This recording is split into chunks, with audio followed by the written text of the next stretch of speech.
السلام عليكم ورحمة الله وبركاته. اللهم صل وسلم وبارك على سيدنا محمد. النهاردة ان شاء الله هنعمل الغريبة ب3 مكونات. هتعمليها بحاجة كده خطيرة جدا جدا جدا. هتعملي غريبة، بصي حاجة كده ما شاء الله، ولا بتبصم في الايد ولا محمرة من تحت ومن فوق. يعني بصي البياض بتاعها تحت زي فوق. هقولك ازاي تعمليها بكل الخطوات عشان تقدري تطلعيها بالمنظر ده. بصي الذوبان دايبه جدا جدا جدا، وهنحط فيها حاجات برضو منكهات عشان تدينا الطعم والريحه بتاعت الغريبه بتاعت بره اللي انت بتجيبيها بالظبط. يلا بينا على طول نبدا الوصفه ونسمي بسم الله ونقول اتعملت ازاي الغريبه بكل تركاتها. يلا بينا نبدا ونسمي بسم الله. عندنا المقادير بتاعت الغريبه، بصوا دول. عندي هنا 600 جرام من السمنه، يا ريت تكون ساقعه، هي ملحقتش تسقع في الثلاجه بس انا هنضربها كويس ان شاء الله. 600 جرام لكيلو دقيق. هنزود 100 جرام على المعتاد بتاعنا عشان تطلع نعمه حلو. عندي هنا 250 جرام من السكر بودر اللي هو ربع كيلو، ننزل عليها.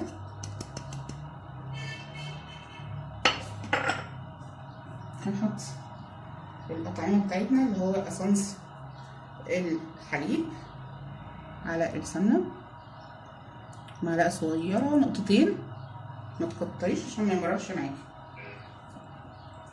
وهنحط اسانس السمنة البلدي برضو نص معلقة صغيرة، برضو ما تكتريش عشان ما يعملش مشكلة في الطعم. وهنضرب بس كده الاول، ونضرب السمنه والسكر مع بعض الاول لحد ما يبقوا كريمي.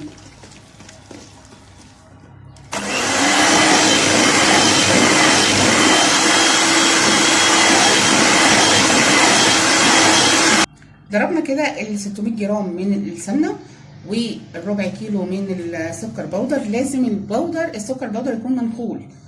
اي حاجه تستعمليها للحلويات لازم تنخلي السكر بودر وكمان تنخلي الدقيق.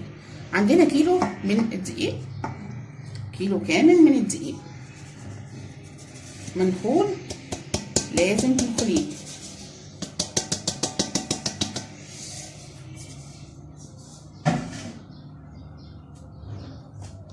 هلف بس كده عشان المقدار بتاعنا ما يطرش بتاع الدقيق.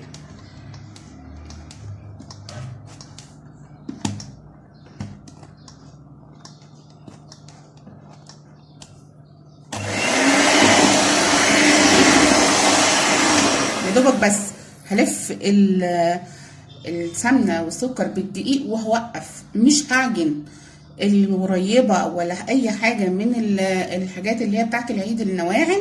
ما تعجنيش خالص، يا دوبك بس تلف العجينه وتختفي معاكي الدقيق وكده تمام التمام، عشان ما يديش معاكي عرق. كده هتشغلي الجيلاتين اللي جوه الدقيق وهيدي معاكي عرق وهينشف معاكي الحاجه خالص في الفرن.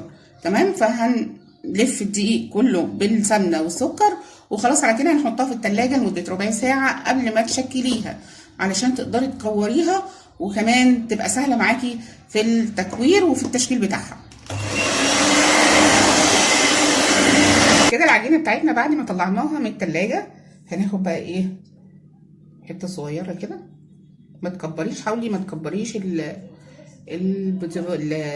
الغريبايه عشان تبقى شكلها كده حلوه.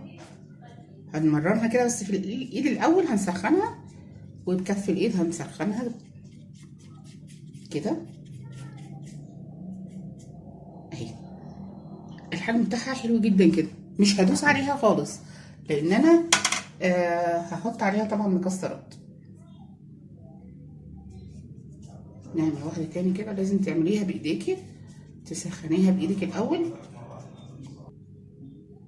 كده. بنكور الغريبه بتاعتنا عشان بس ما اطولش عليك الفيديو. عملت كام واحده. عندك بقى اي نوع مكسرات، ده فستق ولوز وكمان بندق او فول سوداني، ايا كان انت اللي موجود عندك زيني بيه. تمام. وممكن كمان اللي هو اللولي بتاع الغريبه نفسه اللي هو المفضل. هتدوسي على المكسرات كده وانت بتحطيها عشان تثبت في الغريبايه، وكمان الغريبايه ما تبقاش عاليه وتستوي من جوه. هنخلص بقيه الكميه كلها بنفس الشكل ونفس المنظر، وبعد كده هنحطها على درجه حراره 160 عشان هي دي ما بتاخدش لون خالص، يعني ما تديش لون للغريبه اصلا. لو اديتلها لون هتبص تلاقيها نشفت معاكي وهتبقى ناشفه وتحضر معاكي، يعني اللون ما تاخدش ولا من فوق ولا من تحت. تمام. هنحطها على درجه حراره 160.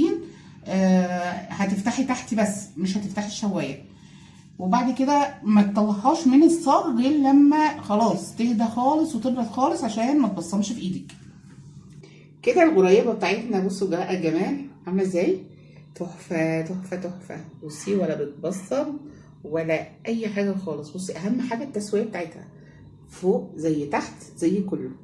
بصي الغريبه عامله ازاي، حلوه جدا، ولا بتبصم في الايد ولا بتطلع في الايد ولا اي حاجه، والنعمه نعومه رهيبه.